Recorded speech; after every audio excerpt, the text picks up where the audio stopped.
Investment. It's a topic that we all think about and then we run away from it because we don't know enough about it. So, and it's a topic that's important because we all want our money to grow for us and for our kids. In today's day and age of complex finances, sometimes it can be difficult to try and figure out exactly what kind of investments should one make. So we'll take a little bit of a dive into different investment vehicles that are available in Canada. But the most important thing I'd like to point out before we begin is that everyone's situation is different. Everyone's financial situation is different from your neighbor, even your parents and your kids. So everyone's situation is different. We will give you a general overall look at different investment vehicles available, but it's critical that you sit down with a financial planner and go over your financial situation, your financial goals in life, etc., in order to choose the most proper investment vehicle that's good for you and your family.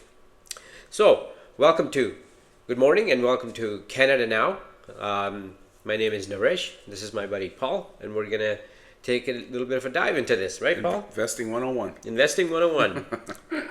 Makes me want to feel like back in grade 12, economics class. Yeah, so basically So what is investing? Let's start. Yeah. I can put my money between my mattress. You can, but will it grow? Will it grow? That's the thing. So what you're saying is you should put it in things that make some growth. So let's start with your lonely, basic savings and checkings accounts. Yeah, so checking is just, make sure you're using that just for your everyday bills and stuff like that. If you have extra and you want to use the short-term savings, some savings accounts have a little bit higher interest rate than the checking account. So yes, that is investing, but more so saving. Even the high interest savings accounts, you're going to get a little bit more, but you got to remember inflation, cost of inflation, right? Yeah. So your dollar, whatever you put in now, you want it to be worth more later, not less. It's not just for yourself. You got to think of your kids too. Yeah. So savings and high interest savings accounts, yes, they're savings. Are they investing? No, but you are putting money away. But you got to think of the long term. It's better than my mattress. A little bit better than the mattress. Yes, the mattress isn't going to grow. Yeah, because you throw $100 in your mattress, and then 5 years later, that $100 is not worth. Actually, it's not even worth $100 anymore because of inflation. Right, exactly. So you gotta think of that. Is it a safe spot? Yeah, maybe. But unless your house catches on fire, then God help you. It's gone. Yeah. So even if a bank catches fire, you still got your money, right? Yeah. So these are just everyday accounts, savings account, checking account for your everyday purpose. Very low level risk, completely low, but your earnings again are very low level as well. Right. Next one, something that maybe like GICs, government bonds. Yeah, like bonds are just lending money to the government or corporations for interest. So you're going to get normally the lower end of it. Right. So normally you have a mix of stocks and bonds, maybe in your portfolio. So stocks buying pieces of a company, right? Yeah. So you can set up with Questrade or something and go buy a stock, an energy stock, and that's all you bought. You bought a stock, you bought a piece of the company, and they'll pay some dividends or whatever. But you can invest in that.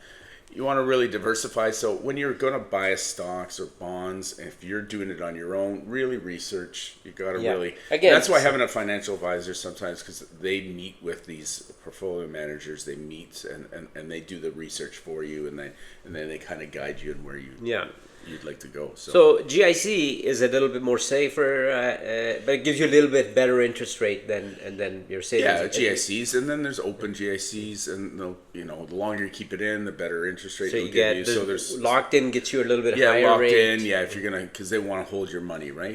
They just want to make their money. So if you hold it in a 2-year, 3-year GIC or 1 year. There's some open ones where you can hold it in, and then I said I need my money. You're going to get less interest off that. So you can break it. I guess some of them you can. So these are a little bit better than just your savings account, high interest savings account. And mattress. and mattress.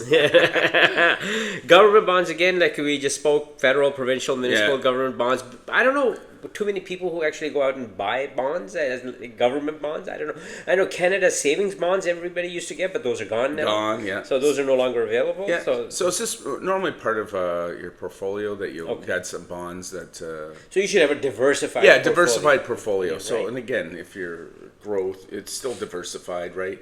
Or your lower risk, conservative, just your portfolio. Your financial planner can tell you Yeah. what your risk levels are. Yeah, yeah. You kind of go through a questionnaire and figure out where are you at. So, Yeah. And different points in your life, maybe different kind of risk you could take. You know, maybe you're young, you can be a little more risky with your investments. When you're 60s, you can be very conservative, most likely, with your investments. Yeah, so as you approach retirement, you're gonna lower your probably just as you approach retirement, and then in retirement, you're not gonna have huge aggressive growth because if you're drawing down money, you don't That's want, why it's you don't want the important, bigger dips, right? Yeah, that's why it's important to be with a financial planner because he can point out to you in your yearly checkup that we always talk about. In your yearly checkup, just like you go to your doctor, your financial planner, you should have a yearly checkup, and you can say, well, now you're in your 30s, so this is what you should do. 40s, 50s, now you're getting close to retirement. This is the kind of thing you should do. And it's really important to do that. And to protect your money, basically, for yourself and for your kids. Yeah. Next thing we can look at, Paul, is that let's go into the stock market. That's what everybody talks about, stock market. You know, that's what everybody thinks they can become a millionaire overnight or whatever. Yeah, so you know? So let's look at stocks first, equities itself. yeah, so you're just buying a piece of the company. Right. So like I said earlier, you have an interest, like Apple. Let's use Apple. Right. You go buy its stock. Anybody can buy And its you stock. can, you're saying you can, nowadays stocks can be bought with banks or like you said, your online platforms. Online platforms. You got Scotia iTrade, Questrade, Wealth. So like you got all these places that you can actually go on. You throw money into your account, whether it's TFSA, RSP, and you can start buying stuff. Stocks. This is where if you're doing it on your own, do your research. Like where do you want to put your money? Yes. Because if you're trading stuff through your RSP and buying stocks and stuff, fine, but you can't just pull that out anymore. Yeah. Right? Because you're gonna. It's So gonna be what you're charged. saying is, that's an important point. You can, we've spoken, not too much happening this morning. We've talked in the past so much about RRSPs. That's been one of our crux of investments.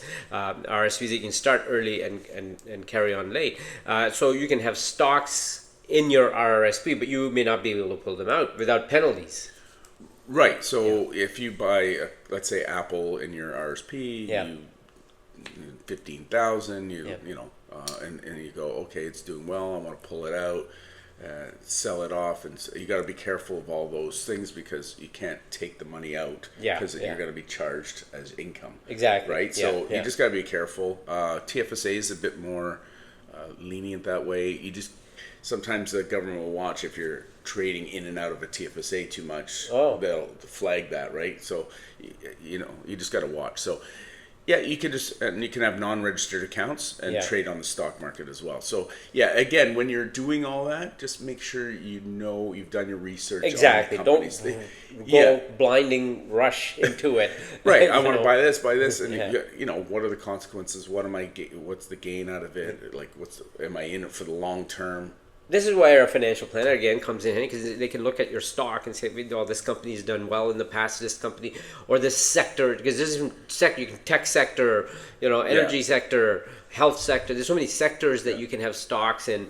So you really, unless you know about it already from your education, etc., it's good to have a financial planner. So we looked at stocks. Exchange traded funds, ETFs. ETFs, and go along with some mutual funds, so exchange traded funds. So they're basically just like mutual funds. They're all pooled money together, right? And they're normally managed by experts in their field. Okay. And you're part of that, owning the company. So mutual funds. So we all pool our money together, and you're buying. So ETFs, and mutual funds, there probably is some difference in their fees and etc. But ETFs and mutual funds, you can like stocks, you can buy like Apple or Microsoft or whatever. Whereas ETFs, a bunch of companies in a So normally in a mutual fund, you're buying. Depends what you're looking at. There's so much out there. there's so much out there. Yeah, now. there's lots and lots. That fund may have all the top 25 companies mixed. So you're really diversifying. So I mean, if one little company went out, you're still good. Yeah. Okay, so and that's so rather than say you buy Apple and the only Apple, well, if that's a stock. Stock, if that disappeared, then you've lost all your money. Yeah. But here, you got Apple, you got So Microsoft. one exchange traded fund may have 25 or 30 companies. Oh yeah, up in to it. 100. Yeah, could have 100 companies. Up to 100 companies. Yeah. Yeah. So those are, and then depending on that, you have your risk tolerance too, right? There's some equity in there. There's some some low, medium, high risk mutual funds as well, because depending on what's in that fund, determines your risk tolerance. So So now, if we look at mutual funds, they're mutual funds again along the same lines. Yeah, they're all the same line. But are mutual funds more like professionally managed compared to exchange traded? Like how? Both. So they're both managed. They are okay. Some of the ETFs, depending what they are, could follow, just the stock market itself. Okay. So they're just following along. But majority they're all funded, like managed professionally. So you have some great portfolio managers. You'll see portfolio managers. And they work hard. They're like meeting with these head companies, and they're going out, and they have other assistants that are checking out companies, doing research. So they manage all that. So the people who are managing these ETFs and mutual funds, they're professionally managed funds. The big companies, just as an example, AGF or Fidelity, etc. McKinsey, they actually do manage these funds. So it's not like they've started a fund and there's 25 companies in it and then just let it float. No, they're managing constantly. Okay. And the whole cash back, so they'll buy this and pull this, and they're managing that, trying to keep it. So in order to get you the best return. Yes. So they're professionally managed. So mutual funds are a little bit more on the MER. They have a little bit higher. A little higher rate than the ETFs. So they're a little bit more managed on that side. So I mean, again, and that's whenever you see your returns, they're normally taken out of that return. So you see a good return, that's what you're getting, right? So the fees are a little bit higher in mutual funds than they are in ETFs. Okay, but the goal is still to invest your money in a proper way, so you make money, not lose money. You're gonna over time. You're gonna get more return than a savings account, high interest savings over a longer period of time. That's if you put money in, you're a little higher risk. It could go down. Yeah, it could. But you keep putting money into it, and so this is where we always come back to compounding. Compounding, just keep putting money into it every month. You're right. Would I buy a stock for a couple months? Unless you know the company, you're putting money in, and then it goes, and then you take it out. Like that's a lot of work to monitor. You got to read their. So with things like ETFs and mutual funds, the companies now are banks, credit unions, whatever. They all set them up in such a way that you can actually, from your account, they'll take out $50, $100, $200, and put it into these mutual funds and exchange traded funds. And that becomes dollar cost averaging, which I like, because then if the market's down, like they're very volatile right now. You're buying it lower all of a sudden, and then if it goes down again, you're buying it lower, and then it comes up again, you're buying. So over the dollar cost averaging, it's going to be better rather than waiting. No one can time the market. It's hard. No, please never time the market. When I was young, yes, those days, I tried that and I lost. You can't, because there's so much out there that it affects markets that it's too hard to, just someone getting elected. People are going to get scared, right? So there's so much out there. Don't Yeah. time it, and it's hard if you just put it once in the end of the year. Like you could be buying high at that time. So I always say, Yeah. balance it out through the year and just keep it. Just keep it going. Just keep it going every month, and you're Yeah. just constantly buying. And Yeah. and the key is just stay at it. Just keep at it. So we've looked at your regular savings accounts, checking accounts, GICs, government bonds. We looked at stock market investments of stocks, ETFs, and mutual funds. There's other stuff like as we've always talked about RRSPs. RRSP account. Yeah, and Again for your retirement that you yeah. So that's like for investing, you're going to get into either using the RSP or TFSA or whatever. So you're investing. That's the your umbrella. retirement. That's Yeah, the umbrella. So you're going to put the mutual funds under that. You're going to put ETFs, anything like under that. an RRSP umbrella. Right. Yes. There's other investments like commodities or cryptocurrency. Yes. Which we're going to come to. Yeah. So and, like commodities is gold. So like and gold's doing well right now. There's actually gold stocks, right? Yeah, like you can buy gold. So it's doing well. Like you can make that a small portion of your portfolio. Yeah. Say You if you can- want. I think, Paul, when you say you can buy gold, that doesn't necessarily mean physical. Yeah, just go outside and go across the jewelers and buy some gold. I could go to the nearest river and try and find some, like that you used to go up to Yukon. Yeah.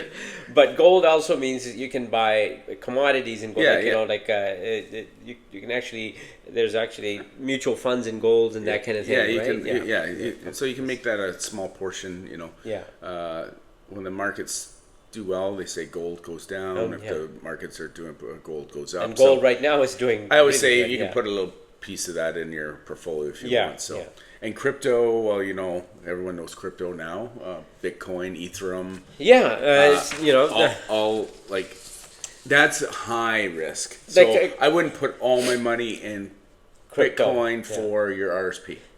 no, you want your RSP to be there when you retire, Right, and it may do well. Like from 2009 to now, it's gone up like tremendous amounts. Exactly, But then it's true, you never know because it was at 150,000. Now it's down to 118. It's Yeah. like it does this. It's a roller coaster ride. For that. There's different kinds of cryptocurrencies. So again, you can have a out piece there. of your Yeah. portion of that. And if somebody wants to know how do you buy cryptocurrencies, you can ask your bank, you can ask your financial advisor. They'll tell you because you can buy. You don't actually have to buy a coin of Bitcoin. It's again ETFs and mutual funds that are in that thing, right? Yeah, there's so much cryptocurrency too. Yeah. If you Google cryptocurrency, you're going to see Bitcoin, Ethereum. There's so much out there. Yeah. So you can buy different ones. It's Yeah. not everyone thinks, Bitcoin is it. Yeah, no, there's many different kinds. Cryptocurrency Yeah. is the title of it, and Bitcoin is just one aspect of it. Then you got Ethereum and all different So other kinds. if you're good with very high risk, then you may want to try some crypto. But if you're not comfortable with high risk, because crypto can go up like this and then it go shooting down, and that you don't want that for your savings or especially your retirement. Maybe you're saving for a house. You don't want to be saving in crypto for that. No. And like I said, you can have a small portion of it within your portfolio. That's fine too. But again, the higher risk, the higher potential return. I think a lot of people have put money into Bitcoin, whatever, crypto, just for fun, just to maybe put $1,000. I would say if you have 5,000, you want to invest in it, and then if that you can afford to lose, like Yeah, it's like you've never had it. Yeah, It's just something exactly. to play around with. Keep it if you want. I mean, there's some people out there that are really focused in on Bitcoin. Fine. It may go again. It has gone up from its inception. Yes, it has made multimillionaires, but you don't know which stock. It can happen with any stock. It's happened with whether you take Amazon, whatever. They've all gone crazy up at Google, so you don't know. So for all of normal folks, you got to put conservative a little bit, and That's why financial planners come in handy. Well, you want to diversify your investments, right? It Yeah. reduces the risk. It's not like you're not putting all your eggs in one basket. Yeah, So you have yeah. a little bit of everything around here. Yeah. And, if one little tiny portion goes, well, you're still good, right? Exactly. So that's all. Yeah, it should be a very diverse portfolio. Again, you can have RSPs, that's for your retirement. Tax-free savings accounts, TFSA, allows tax-free growth and withdrawals, can hold various different types of investments Yeah, so under the that RSP, umbrella. TFSA can hold all this stuff. All these different umbrellas, those like are just stocks, umbrellas, bonds, yeah. mutual funds. Yeah, all that. And, So- and we've talked about the benefits of TFSA in the past, which is basically you can put money in a TFSA, it grows, and you can withdraw it without Yeah. paying any penalties. Right, it's tax-free. Yeah. Tax-free. We've talked about registered education savings plans, RESPs. That's for your kids. Yeah, you can put whatever education. under that too. That's another umbrella. Yep. So under RESP, I can have mutual funds and ETFs. Yeah, all Yeah. that same idea. So these are all just titles and umbrellas Yeah. that you put anything you want under.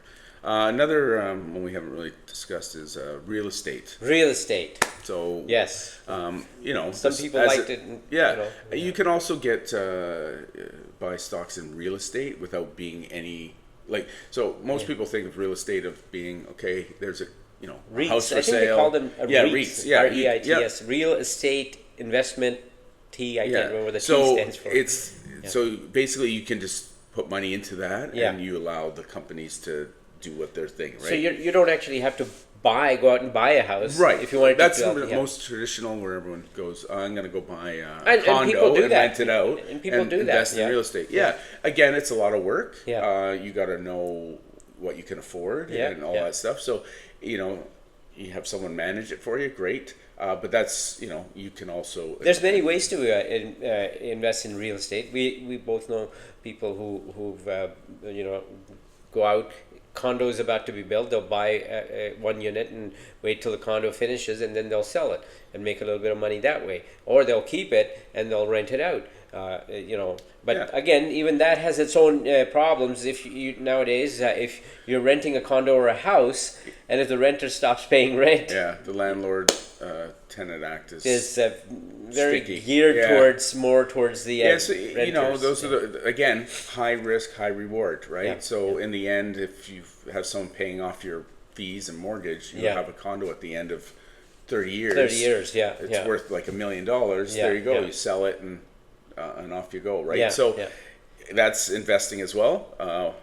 And then also, because I have some REITs as well. So you can just invest in that. Yeah, You don't so- have to do any work. So a REIT is just kind of like it's a mutual fund, kind of like Brookfield or that kind of thing. And Yeah, you can and, invest know, in. There's all kinds out there. Yeah, Just yeah. invest in real estate, but you're not doing. You're not anything. actually buying a house or a You're condo. just giving them money to do their job. job. Right. So a big real estate company, for example, like Right, and they'll pay Brookfield. you either Yeah. dividends off it or whatever. Yeah, and yeah, you're you'll growing. you have to get Yeah. something. I'm Yeah, presuming yeah. for dividends, right? yeah. And a lot of times with these stocks and exchange ETFs and mutual funds and ones where you get dividends, you can set it up such a way that when you get the dividend, it goes right back in Yeah, and buys reinvesting it. more units of those. Right, and that's if you're looking for the long term.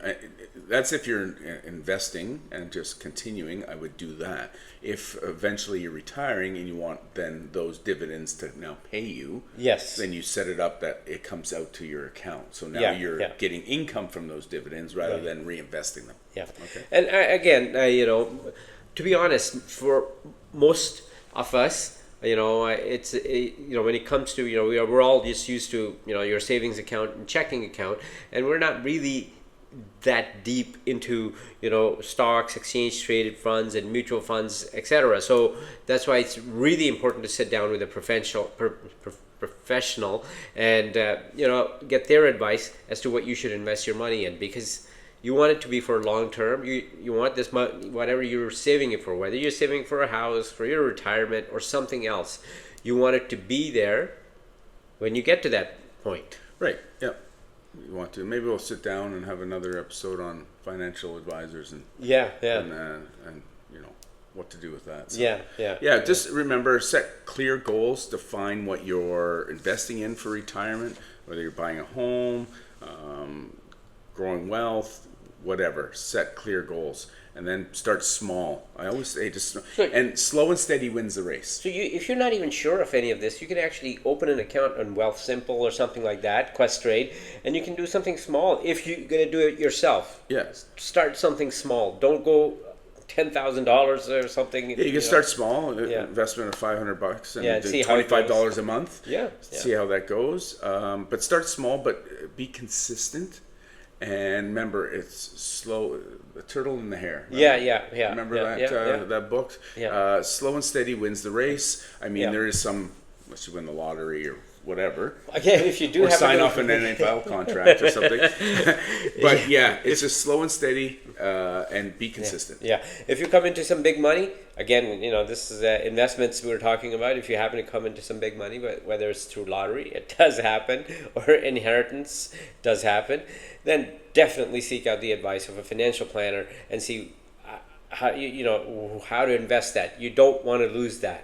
And people have lost it in stupid, crazy schemes and investments, and they regret it. So, Yeah. Do your research. Yeah, And just start with what you can afford to lose, and just and go from there. And just again, it's just like any other thing. You just be consistent and just keep. Compounding is huge. If you It is. start investing in some of these things, whether a little bit into stock exchange, I would ETFs, say it's the eighth wonder of the year. yeah, compounding is huge. You put, I don't have the exact figures in front of me, but if you put $100, let's say you start with $1,000, you put in a fund, and then you keep putting $100 a month from age 25 to 65. I think it was an insane amount from the compounding, etc., that it would It'd be close over $1 million. Yeah, it would be close to $1 million. Yeah. So it's important, to stick with it, know what your goals are, to stick with it, seek professional advice, and you can make a go of it. Mm-hmm. Yeah. Yeah. So, that's what some of the different investments that we looked at today, from your basic mattress, Yeah. which we don't advise, to your savings account, checking account, guaranteed investment certificate, GICs, which are a little bit more, earn you a little bit more money, and not as high as some other investment vehicles, but it's a little bit more sure. So government bonds, we looked at some stocks, company stocks, Apple, Amazon, they all have stocks. Even stocks have different kinds of stocks. That's why it's important to get financial advice on that. Exchange traded funds, mutual funds, all meant to take your money and take a little bit higher for whatever reason that you're saving it for. Registered retirement saving plans, that's plans that you save for your retirement. TFSA you can use anytime.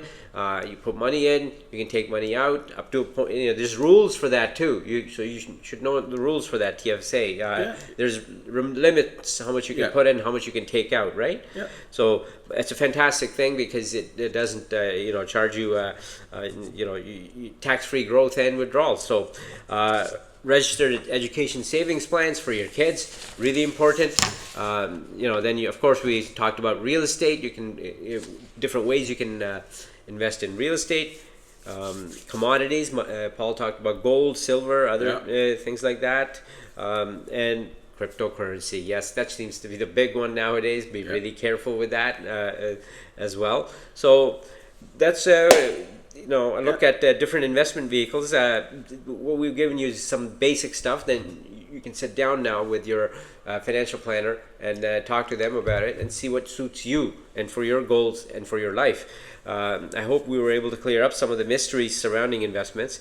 As suggested before, we advise you to sit down with a financial planner in order to figure out exactly what investments work best for you. If you have any questions at all, please leave them in the comments and we will answer them. Please like, subscribe, and share this video with your friends. It doesn't cost you anything, and it helps us out with our algorithms. And check out some of our other videos podcasts that we've made in the past. You want to, so check them out. Thank you. Yeah, and just educate yourself, and patience is key. Absolutely, patience is key. Yeah. Don't get panicked with the market. Yes. Stay with it. Don't get panicked. Don't go running into your planners and cash this, cash. No, stick with it. Markets always go up and down. Everything goes There's up and down. always bumps. Yeah, there's always bumps. But in the long term, just remember to stick with your plan. that's it. Right? Yeah, you have a plan Stick and with stick your with plan. it. Don't worry Yeah. about what's happening out in the market. Just stick with your plan. What is your plan? Exactly. All right. And if you feel like panicking, put a pillow over your head and just sit there. You know. All right. Thank you very much. We'll see you next week.